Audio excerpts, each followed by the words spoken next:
Ladies and gentlemen, welcome to the meeting of the Downtown Lions Club. Our pledge and prayer will be done by Ken Mitchell, badge number 148. Ken. I pledge allegiance to the flag of the United States of America and to the republic for which it stands, one nation, under God, indivisible, with liberty and justice for all. I don't know about the rest of you, but I've gotten more phone calls in the last 30 days than I have in the last 6 months. All recorded messages telling me what a great job they'll do if they're elected. I found an interesting quote. I served with General Washington in the legislature of Virginia before the Revolution. During it, I served with Mr. Franklin in Congress. I never heard either speak more than 10 minutes at a time, nor to any subject but the main point, which was to decide the question. They laid their shoulders on greater points, knowing that the little ones would follow themselves. If the present Congress errs too much in talking, how can it be anything otherwise with a body made up of 150 lawyers whose trade is to question everything, yield nothing, and talk by the hour? That 150 lawyers should do business together. Shouldn't that not be expected? Memoirs of Thomas Jefferson, April 30th, 1783. O Lord, give me good digestion as well as something to digest. Give me a holy soul that keeps my eyes on beauty and purity, so that it will not be daunted by the evil we see. Give me a soul that knows nothing of boredom, groans, and sighs. Lord, give me a sense of humor, so that I may take some happiness from this life and share it with others. Amen.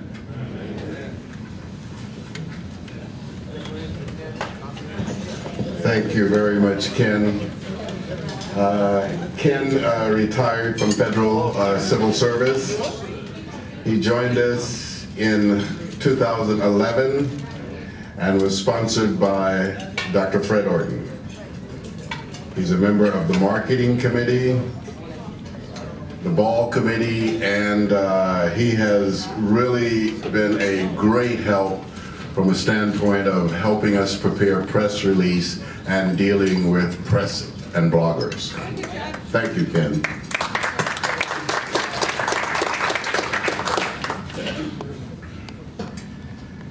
Our chair of the day, what?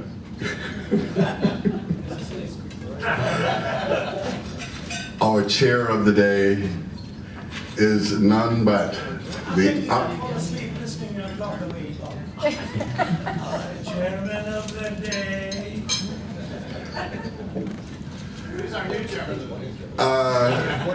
The new chair of the day is the same as the old. Our chair of the day is good old number 22. The key word is old in that.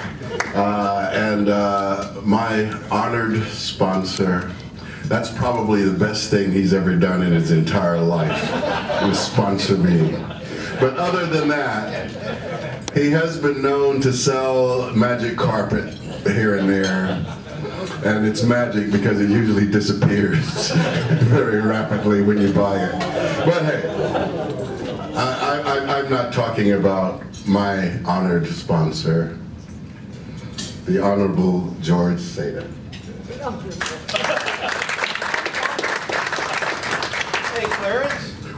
President Clarence? Tell him he's about ready for a rug upstairs. I would never do that to such an honored gentleman. Enough of the hair. Hey, John, say something. Enough of the hair. George is, as I said, in badge number 22. He is on board 1, as most of you know. Works interior. And his sponsor was a gentleman that knew him so well, Mr. Hal Works. Hal had to ask George when he was being inducted what his name was, just to give you some sense of that relationship. George is a member of trustees and pretty much known as the mouth. But I diverse. No, I'm diversing in the mere fact of talking about Mr. Saadeh. But hey. Our guest speaker, Mark LARSON, radio host, will be introduced formally again by the wonderful Saadeh.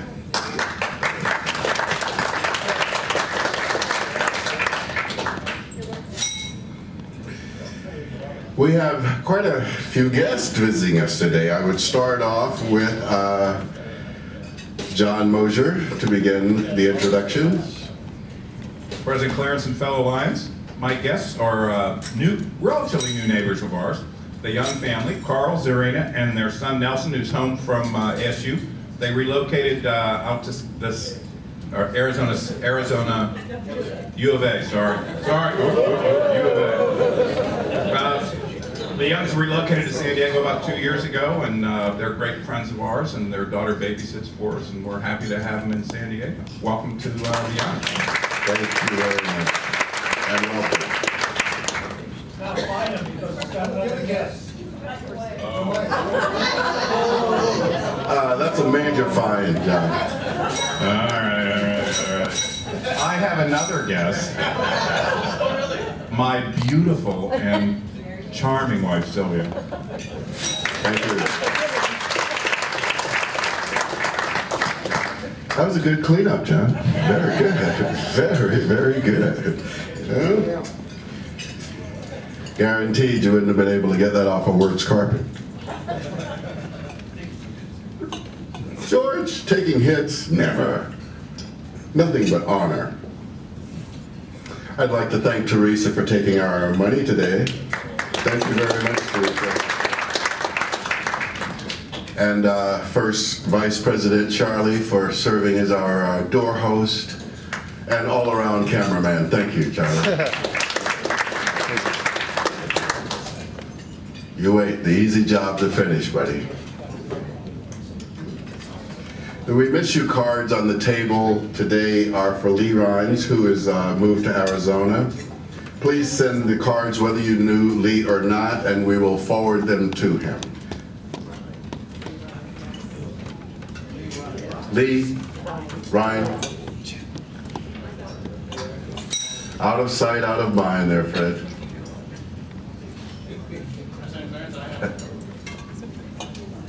I will certainly get there. No, I have not. I'd like to call on the Honorable Dr. Fred Orton to introduce his guests at this time. President Clarence, fellow Lions and guests, I've got several guests. First of all, from the Council on Literacy, please welcome Jose. Now, all the way from Florida, in fact, Rockledge, Florida, please welcome my guest here, Pat Dick. Now, Pat's got a guest to introduce, and I will let her introduce her daughter. My daughter, Charlene Gainey, who's very interested in becoming a lion. She's following her mother's footsteps. She's been in the Alliance since 1995? 96. She's the treasurer. Thank you. Mr. Jim LeGrand. Thank you, President Clarence, fellow Lions, and other guests. I have two guests with me today. First of all, Andrea Lambert from KidStern. She's on the board up there. And Shanna Holland, who's the executive director of KidStern. And we'll be hearing some more from them later. Thank you. Thank you very much.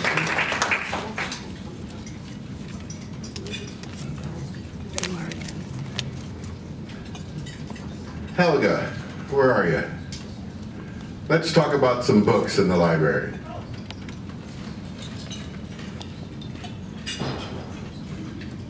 President Clarence, fellow Lions and guests, thank you to the ones of you that brought books for the library today. We only want paperbacks at this time. Large print will be fine, but regular paperbacks are good too. Gently used, please. And so if you didn't bring them today, if you could bring them next time or the time after that, that would be great. Thank you.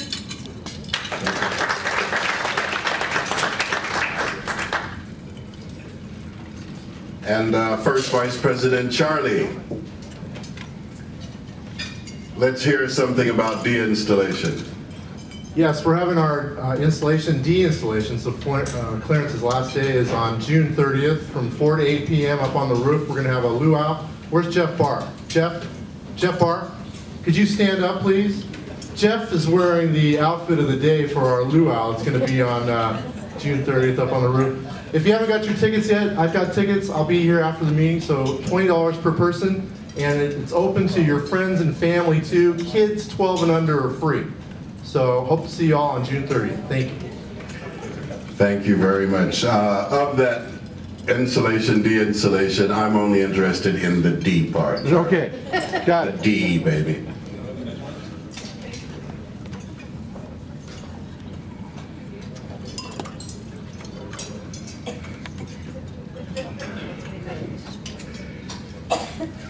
At this time, I would like to bring up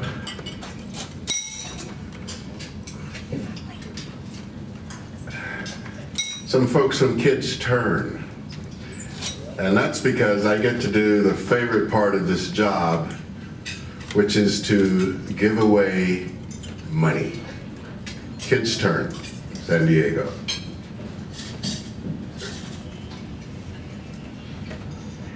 Thank you, President Clarence. We're proud to, and on the behalf of George Hill, who's the chairman of the Youth Activities Committee, we're going to present $2,800 to Kids Turn, one of the most incredible organizations I've investigated. And that's a big deal about being on a committee, is getting out and investigating these organizations. So without further ado, I'm going to give $2,800 to Shauna, and she will tell you what the money's going to go for.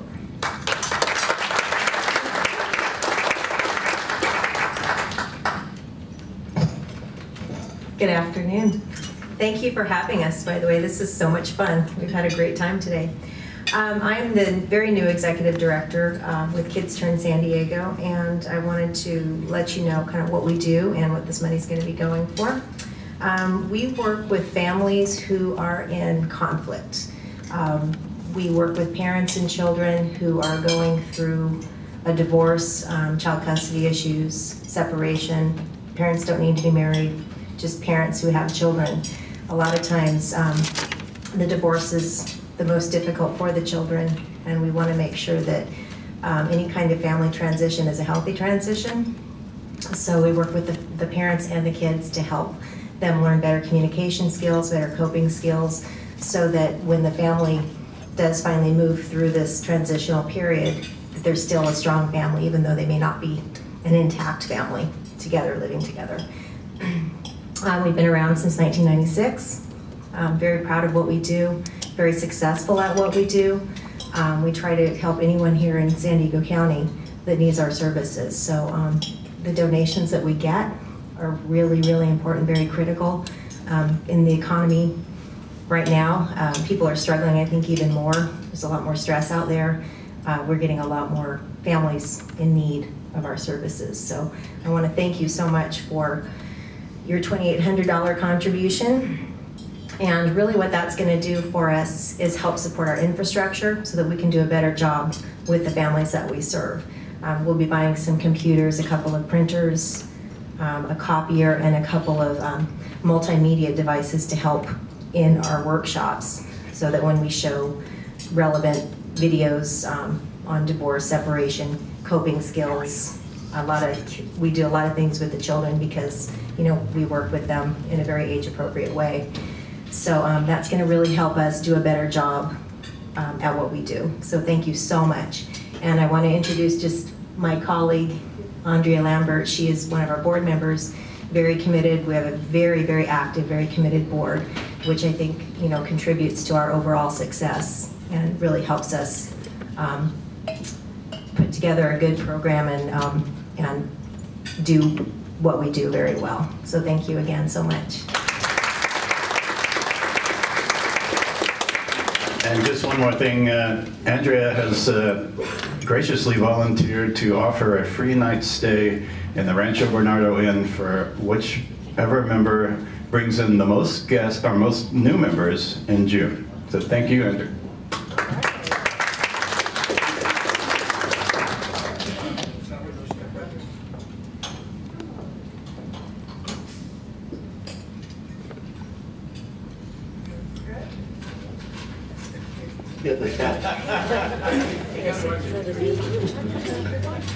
That's the way we keep the corpus intact. We give it to you and we tie a string on it.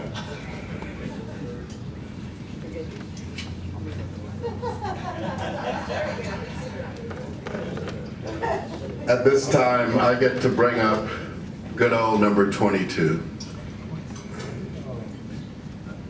George Saadeh. He is badge number 22, folks. And as I said, George was brought in the club by someone that knows him extremely well. It was Hal Wirtz. And with that, George.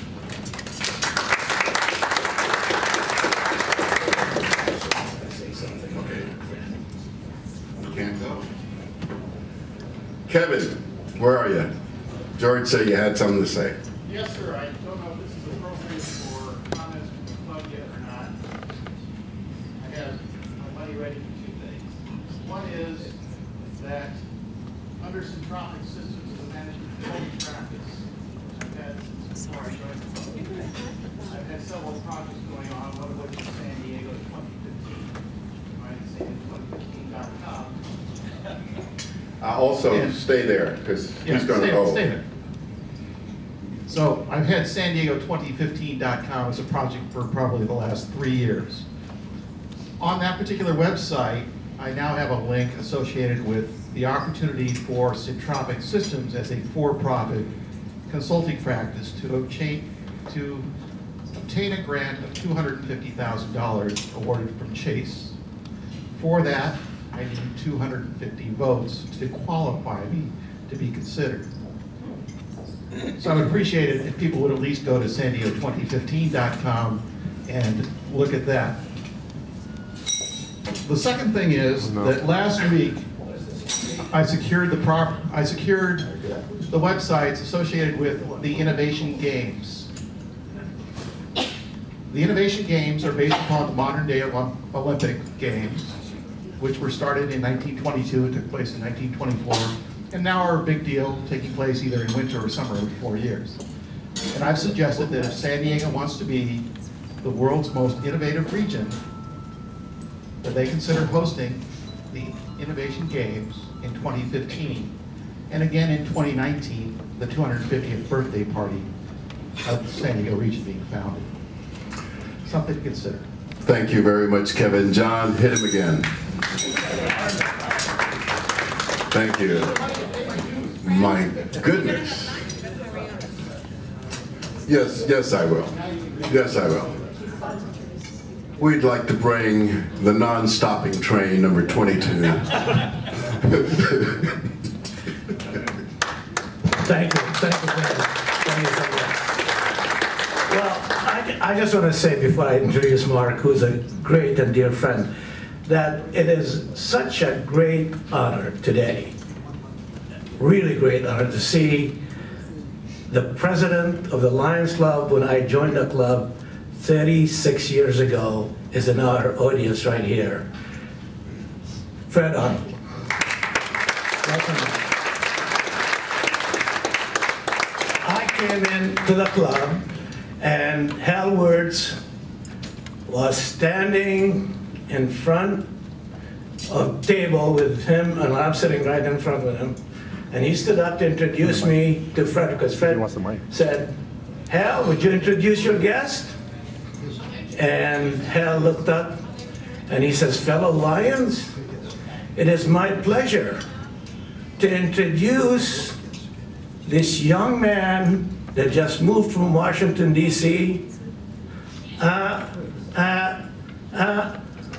What is your name?" He was right there. That was the only black mark on my illustration.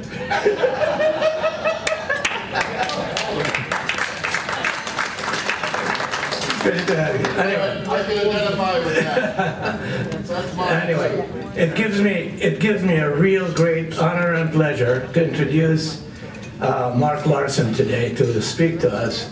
I have known Mark. He was one of another individuals that arrived at the same time that John Lynch and himself and Paul Palmer and myself to this town, and they were all the same gang that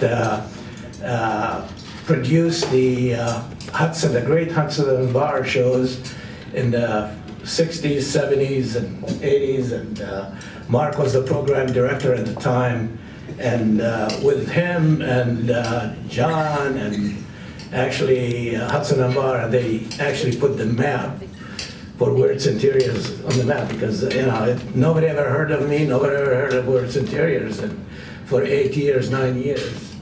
And this young man, this young man was the man behind the scenes to do it. Now, he is a very, very extremely popular talk show host with KCBQ. It's 11:70, and if you tune in tomorrow morning about 7:30, 7:45, well, but wait a minute, about 7:30 he's going to say something about the Lions Club. He's going to say, look, I was at the Lions Club, and I had a great time, and there's a bunch of a-holes over there, but that's okay. You know, he talks like this. He talks like Anyway, let me just read a little bit about Mark's background. So impressive. Each week his voice is heard on a variety of programs and commercials via more than 2,000 radio and TV outlets worldwide. Mark's Southern California talk show is, like I said, on 1170 AM, KCBQ, weekdays 6 to 9 AM, and on 1210 AM, KPRZ, from 2 PM to 4 PM. Mark also serves as a political analyst on KUSI Television, Channel 9 in San Diego. He often guest hosts the Dennis Prager and Hugh Hewitt show. Extremely intelligent talk show host, by the way, which I love to hear. He also contributes for NBC, Fox News, Channel, MSNBC, CNN, Larry King Live. Mark also served as a prime guest host for Michael Reagan's national radio program. Let me tell you something. If you want to hear a good, fun, knowledgeable, intelligent, very intelligent radio, I decided to go and do my advertising with that station only because I don't have to deal with the Rush Limbaughs of the world and the Glenn Becks and all that stuff. You want to hear KCBQ, you want to hear 1170, and you want to hear Mark LARSON.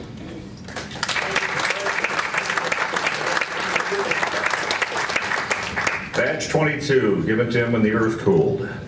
A long time ago. Thank you. I almost feel like I should say thank you, fellow Lions, even though I'm not a member. And my wife would say you have no more free time, so you go to the bio. Not that we want to plug the bio, but you can find it at marklarson.com. That's MARKLARSON.com. But my dad was a Lion. And we saw him over the weekend up in southern Wisconsin, and I remember some of my earliest memories as a kid growing up in Illinois, he's going to Lions Club meetings. So, and he was always passionate, and I think he remained a member for a long time, even when he moved up to Lake Geneva after my parents had split up, when I was a tiny tot and already in radio. But I have a real warm spot in my heart for this organization and for the kind of things you do.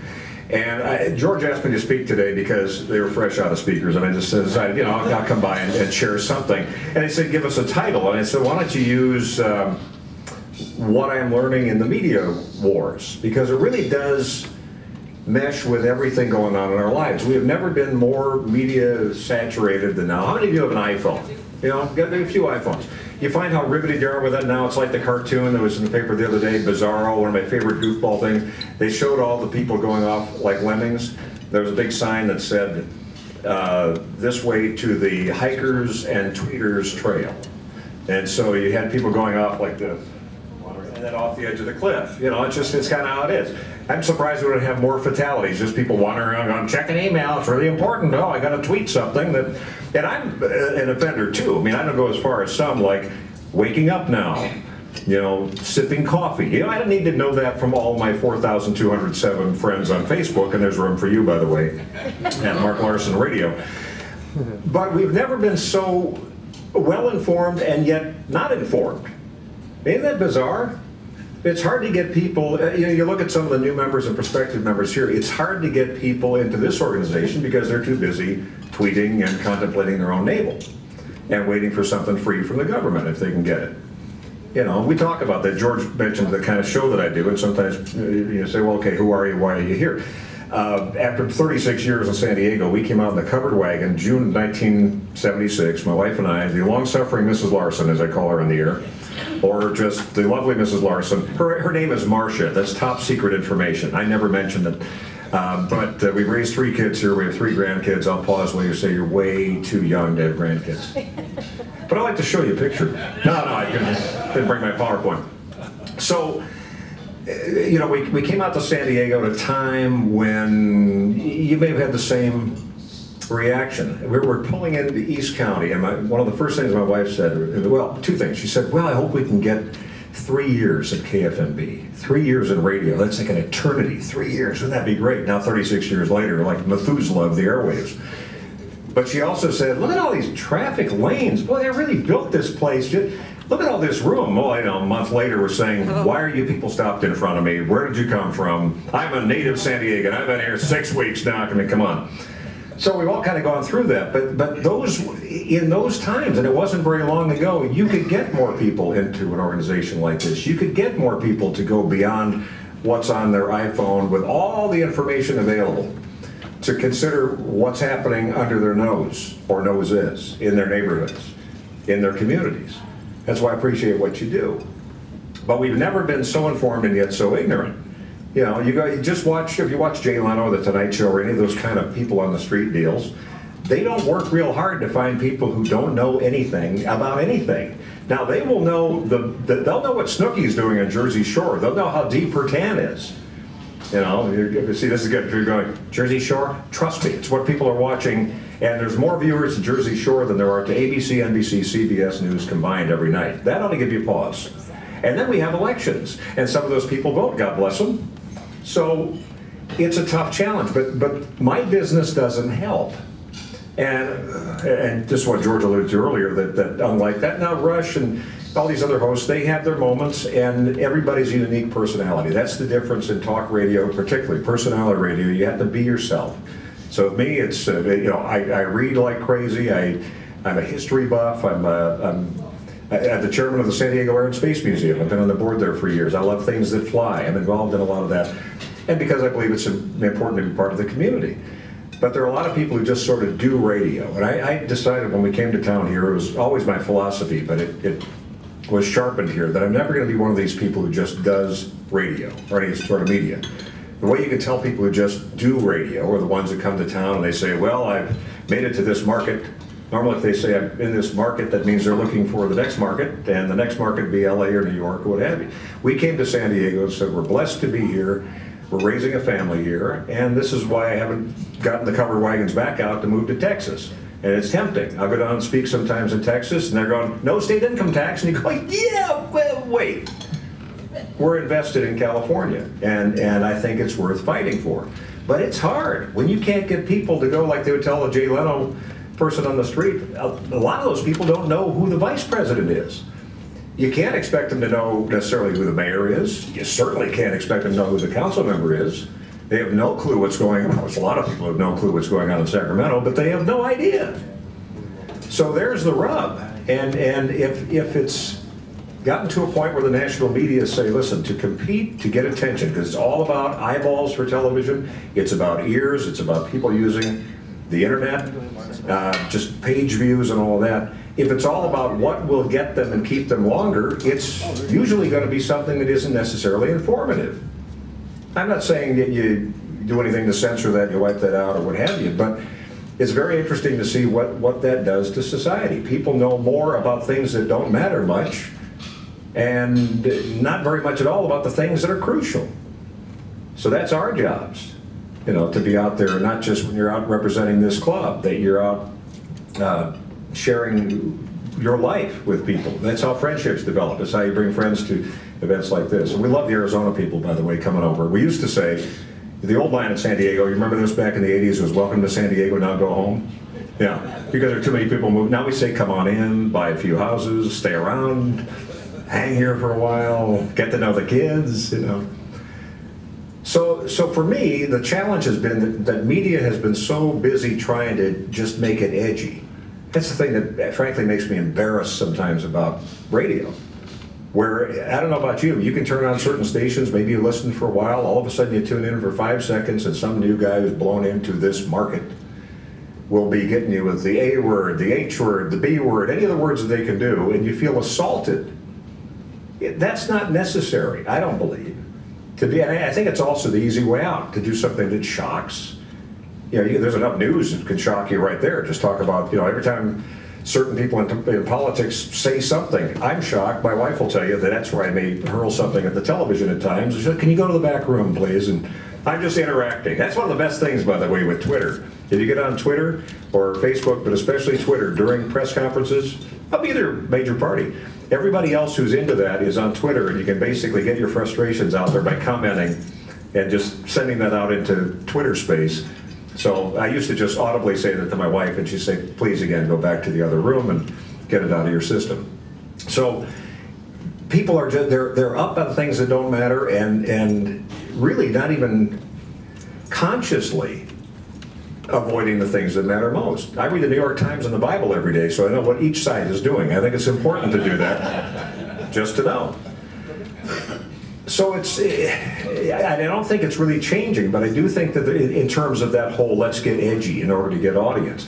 But I think that it's up to us to do things like remind kids in the summertime it's maybe a good thing to read, to talk. I busted my nieces up in Thousand Oaks for sending text messages to themselves next to each other at Thanksgiving. It's like, what is this? It's just like, I mean, they're sitting right here. Hi, this sure is a boring conversation. You know, this kind of stuff back and forth. You know, I'll talk a little bit. My parents during the summer would just say, you got the summer, do something with it. Either get a job, read something. And we have more people are reading on the internet all the time. But what are they reading? What are they getting in trouble by doing?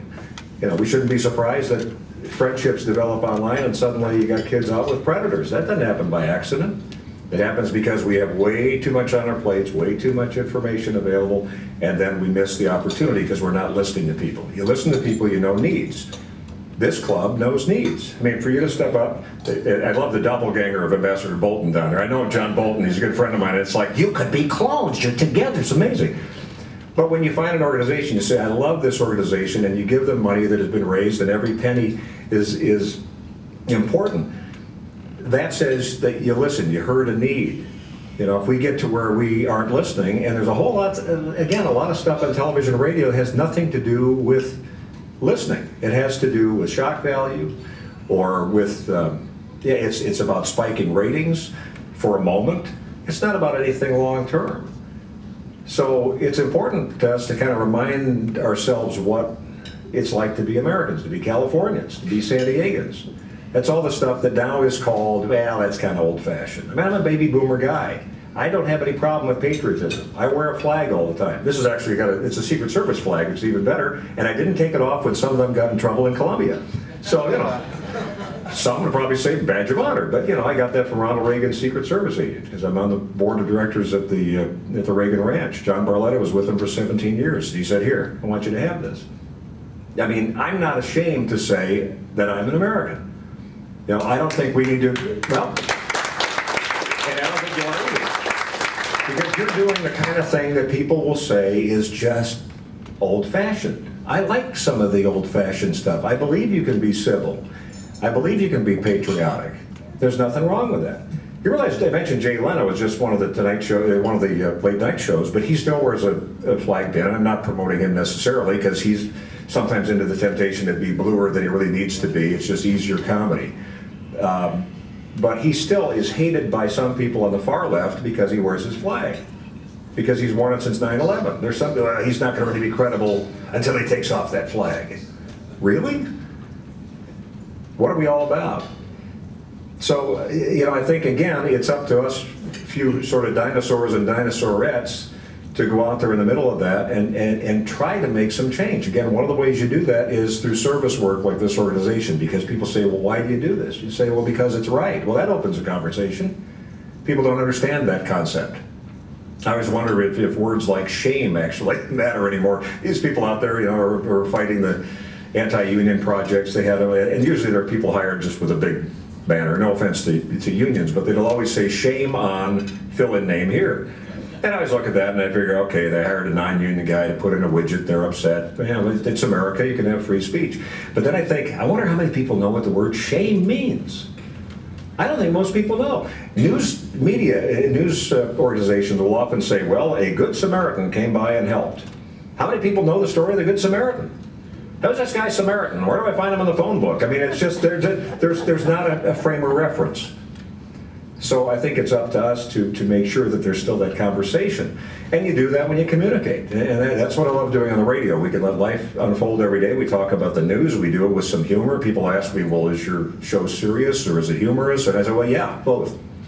Because that's what life is. If you're sitting around the table at home, you have conversations that can go for, man, that Afghanistan situation, I don't know, man, that's, what are they spending the money on in Sacramento? And pass the peas. And there'd be, what did you see the car accident down the street? Are we having dessert? I mean, it'll be back and forth like ADD Central.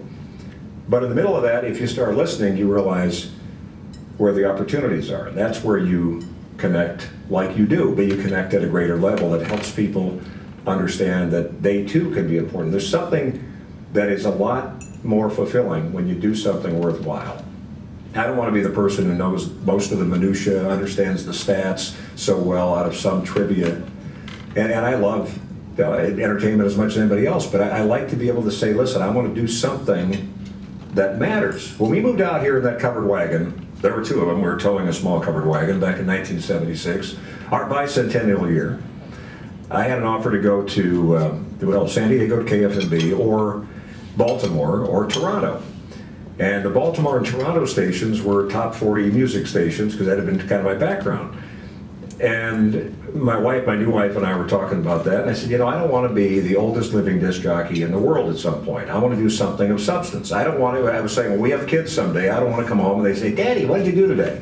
And I'll say, you know, I played 12 songs in a row. Why is that exciting? I want to say, no, we talked about things that matter in the community, and we actually got people to do things. That's what I love about the business that I'm part of every day. Again, it's different than it was, but then again, it's not different. Certain things are the same. People still have needs. One of the best lessons I learned growing up in Illinois was a guy by the name of Wally Phillips, who was a legend in Chicago at WGN. And I remember even as a kid hearing him, somebody would call and say, Wally, a friend of mine just came in from out of town and somebody robbed him down on LaSalle Street. And Wally's reaction would always be, that's not what this town is all about. And I think we ought to focus a little more on that as we're proud about certain values and proud to be Americans and proud to be San Diegans. If something happens here that's not in character, and it happens as cities grow, but to be able to say, you know what, that's not what we're all about. We're about doing things that make sense. And warts and all, we get out and we do the right thing. And I think it's a real rough time in America if we get to where we can't be standing up for what we believe, even if it's something people disagree about. But that we articulately say, here's why, and we don't have to knock heads in the street, but that we also step up and say, my community is better than that. And that's what you do here every day with this club. So with that, I will open up to a question or two or brickbats or what have you, but that's just a little bit of what's on my mind today, so thanks for letting me share that. Questions? Do you have more times to pay? Here's the roving microphone now. Oh no. Your dad was a lion. Yes. You espoused the community. Yes, I hear where you're going with this. Our motto is, we serve. Yes. George paid your advertising way back when. He may still be paying it. Still fine. It doesn't cost that much to become a lion. out of pocket. It takes Yes. more out of your heart. Yes. Please consider having George sponsor you as a member. I will do that. I'll consider it. Yes, I will. George is not. He didn't know if he wants to go that far. I mean, we're friends and everything, but as Ronald Reagan said, well, there you go again. Thank you, Miss Biden. So? And on that note, I'm becoming an alliance today, so I just thought I would, no pressure. It's a setup. It's an intervention. What do you think the impact of internet radio will have on what you do as a host? It's already there. It's all about content. That's a very good point, because you have stations and some companies, like Clear Channel is big in this iHeartRadio deal, you know, where you can get, they're pushing on their own over-the-air regular stations. Don't forget to listen to 800 other stations. First of all, no person has enough time to get into all this. You realize that on the apps, and I am an app whore. I've got, so every time my kids will say, hey, did you hear this one? I'll go, got it now. You can just, I'll be sitting in church sometimes, you know, and it's an excuse to be able to check email when I can look down and go, well, I've got the Bible here now, and then, okay, that's good. And then Pastor mentioned something once talking about the prodigal son, and he said, you know, that famous Rembrandt painting, I thought, I want to see it. So I'm bringing up that, and I find another app. I find an art app. But there's 500,000 apps out there. So and I've got a couple for our stations on there, but you can't possibly consume all the media that's out there. It's still going to boil down to people saying, gee, I need to listen to or watch something of importance today. I have a finite amount of time. Now, I try to, my wife would tell you, I'll overbook everything, and then I'll sit there with the iPad, or as she refers to it, that thing, when I'm at the other end of the couch, and, you know, we probably should talk now. I say, oh, I'm doing show prep. I got to get up at 4 in the morning, and she'll say, yes, but you're still on that thing. I said, but I'm talking. I'll send you an email from this end of the couch. So, you know, there's going to be a limit. It's like when the satellite radio came along, and I have Sirius at home, and I've got XM in the car, but there's a point, and you'll listen here and there, but not every American's going to pay for all that either. So some of it's free. Internet changes it, getting back to the original question, but there's so many sources out there. It really boils down to what's different about your content. And this is why, again, I think that there's opportunity. And this isn't just a media deal. It's how you do business. Be different, and people will find you. Be different, stand alone, otherwise you're among this unwashed mass of everybody who does the same thing. So it's opportunity, yes, but if we know what happened September 8th, those of you who were here for the big blackout last year, September 8th, you get some guy, well, what do they say? They're still studying that one, I guess. As the whole system goes down, now there's a guy with a capacitor and Yuma, and think he put it in backwards, and we'll get back to you in 6 months. But you really need to pay more for your SDG&E bill, so it won't ever happen again. You remember that, the 45 minutes of nothing, and then the guy came on to speak at the press conference. We have 2 ways of getting power into the community, and both of those lines, and this is his word, were severed. It's like, and I told my wife, I said, where's the emergency, where's that Y2K food I bought? I think it's still around. It's going to be a long wait. But that's the wake-up call. The minute there's a big power issue, and everybody who's walking around connected to all this wonderful technology, you still have to communicate. And the winners will be people who still get basic values. So, I mean, there will be a gazillion more apps and everything else, but it's a device, but it could also hook a lot of people into stupidity, oblivion, get run over by a car if you're checking in when you walk across the street. So. Yes, sir. Can you talk a little bit about how you work with a producer? You get great guests. You know, the people you get. The guests, I don't do the typical. I don't have a huge entourage. I'm just wired in a way, and have been blessed to be wired this way since I was a little kid. And my kids always say, you should write a book on networking. I don't network. I just find people fascinating. If you find people fascinating, you tend to ask questions. So 9 out of 10 guests on the show, we have newsmakers. You know, we'll have national leaders. We'll have a bunch of other experts that I consider to be part of my kitchen cabinet. And I kind of went to that Reagan-esque, if I don't know this, who does? I have Rowan Scarborough and Bill Gertz from the Washington Times, some of the top security guys in the country. John Bolton's another great advisor. We have people we can go to where you say, all right, this is what the news says, but what's really going on? Those have come out of personal relationships. I'll be speaking or I'm seeing somewhere, and I'll just do a little follow-up question like, well, how you doing, Mr. Ambassador? And then suddenly we strike up a a little conversation, and you ask questions, find them fascinating, and all of a sudden you've got a connection you can follow up on later. So the producer helps to glue it all together, but I know what I'm doing. I've got tomorrow's show planned out in framework now, but that will change based on what I see in the news when I roll out of bed at dark 4:15 tomorrow. And is it really true that, as Hewitt says, you're really a closet Democrat? Yeah, no, that's not true. No, but I sometimes say things that irritate fellow conservatives too. So and see, Hugh will start that. He was on our national show in the afternoon, and George mentioned I'll sit in for him. He'll start saying, well, Larson, that ultra-liberal Democrat is what he likes to say about me, and I'm a reasonable conservative. I put the fund in fundamentalist. You know, I'm that kind of a guy. But he keeps saying that. So the first time I met Mitt Romney, he says, oh, you're the far left Democrat. It's like, do you have to listen to Hugh? You know, so such things happen. Mark. George. Oh, you have the, Yeah, I'm fascinated with when you carpeting and hardwood flooring and tile. And by the way, hardwood flooring at Wirtz, W-U-R-T-S, in San Diego since the late 1930s is a beautiful. If you don't want to go with the hairpiece, go with the wood. So George is actually wearing now. It's a lifelike imported wood hairpiece. I have not paid for an Adler for many years until I found you again. Anyway, listen, it fascinates me how when you guest host the show for Mr. Prager, Dennis Prager. Yeah. You know, he's got his style. Sure. Of, you know, and I love his style too. He's a deep thinker, lecturer with occasional goofiness thrown in. He says to you, look, for the next 2 or 3 days, I want you to host the show for me. Right. And you got this national callers calling you up. Yeah. Do you adapt to his way of thinking, or do you do your own? I do my own thinking, but understanding the context of his show. But the worst thing you can do, and this is not just a media thing, this is a life deal. You know, you run your business, you run your charitable organization, you run your family. You know, you can aspire to certain goals and standards, but you have to be you. If you're trying to be, it's like, you know, growing up.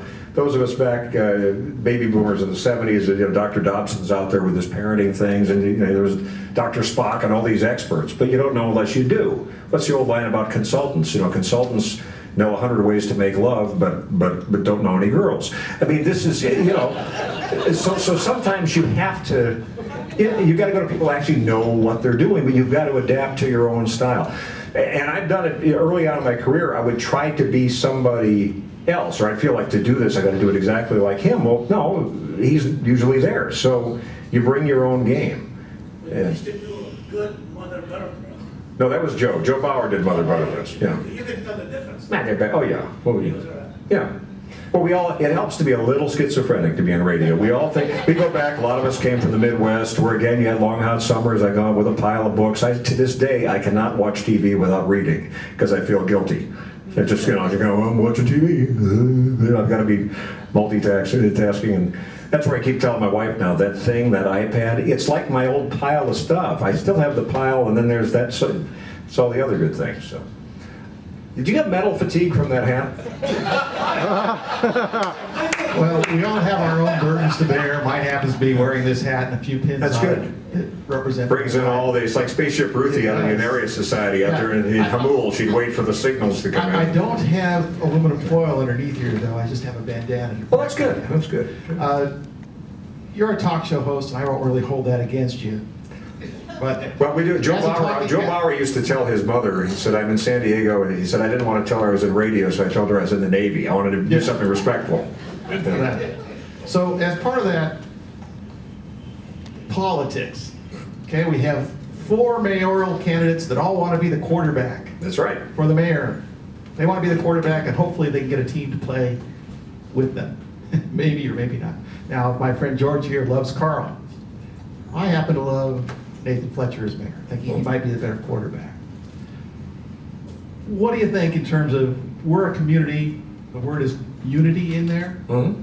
What do you think about, what's it going to take to get all these players to come together and say, this is really the position I should play within the community for the next couple of years? Well, it's going to take getting past the primary June 1st, June 5th, because they've all got it. But then after that, when we know who the top 2 are going to be, it's going to be most likely Carl and Filner, or maybe Carl and Nathan. That's going to be very interesting. But then the others need to play ball on the same field, because they're all saying they care about San Diego. And John, you know this kind of stuff. I mean, you kind of hear all this. Yeah, talking heads, smoke and mirrors, and you know. I didn't realize the mayor has so much to do with the schools. Yeah, the mayor now has a whole lot to do with the schools. Yeah, and everybody plays that game too. I mean, I expect Jerry Brown, if it gets really serious, he's going to have a gun to some kids in first grade saying, you know, the kids get it if you don't vote for this deal. So it's like we've been around the block, guys. Even George Skelton the other day, and he's no conservative in the LA Times. He says, you know, when Jerry says he's going to get this money to the classroom, it's going to deal with the pensions. If you got $60 billion in pensions that haven't been handled, that's where it goes. That does not help one kid. It doesn't buy one pencil and eraser and all of that. I spent the weekend, as I said, back in the Midwest. You wanted to look at where we could go on this whole issue. There's parallels to the mayor's race. They raised their income taxes back there. Pat Quinn, a year ago January, raised income taxes 67%. Because he said, we got a $5 billion deficit. We need to erase that. Guess where the deficit is today after raising 67%? It's over $5 billion, yes. Because that's how they do things. Now, there's a different standard. And they lead us in this one area. 4 of their governors have gone to prison.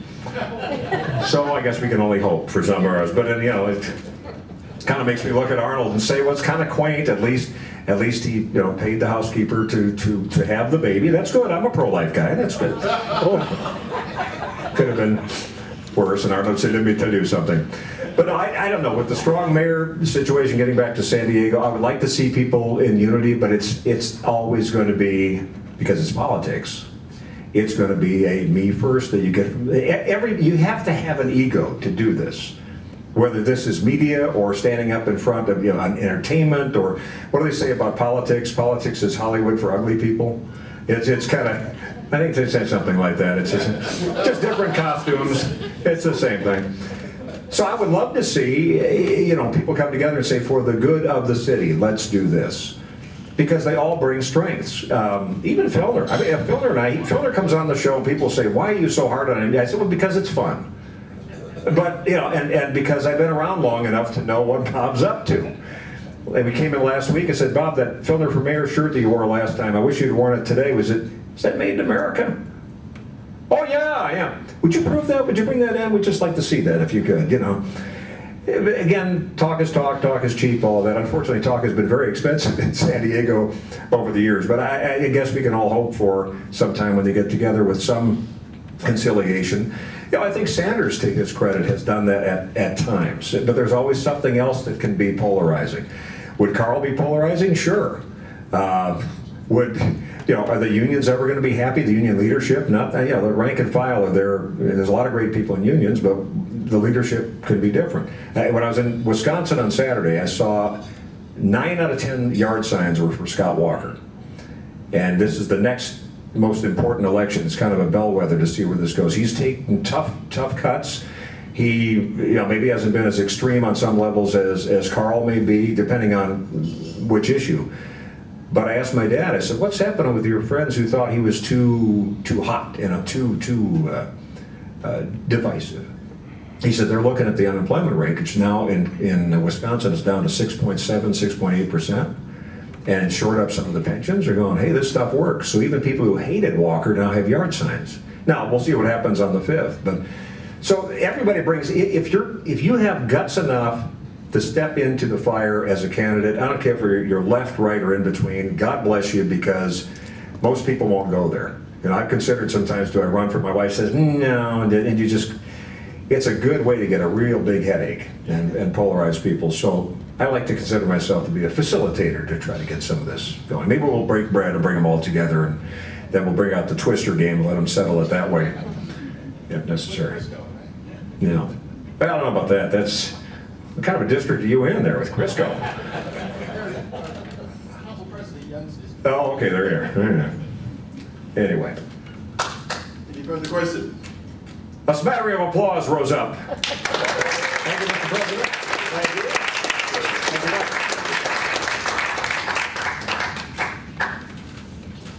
you. Here is a glass, a sticker that will help you multitask. Awesome. When I'm ruminating. Yes, particularly then.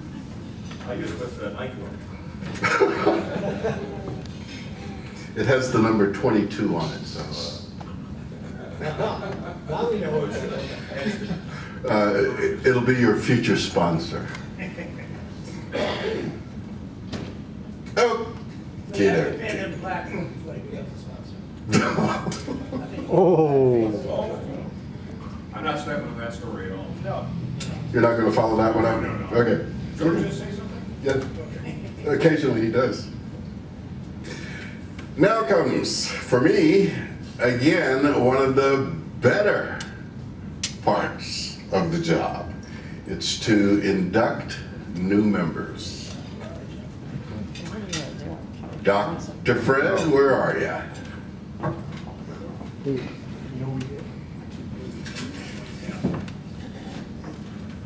Mr. Fletcher? Our lion tamer, Ed Fletcher.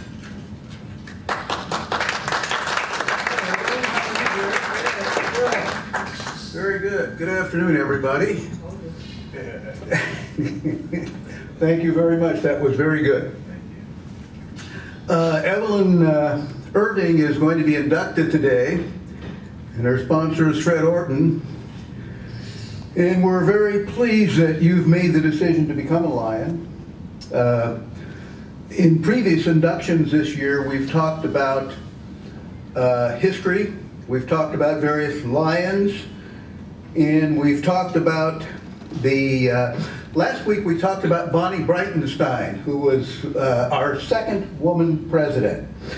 Today I'd like to feature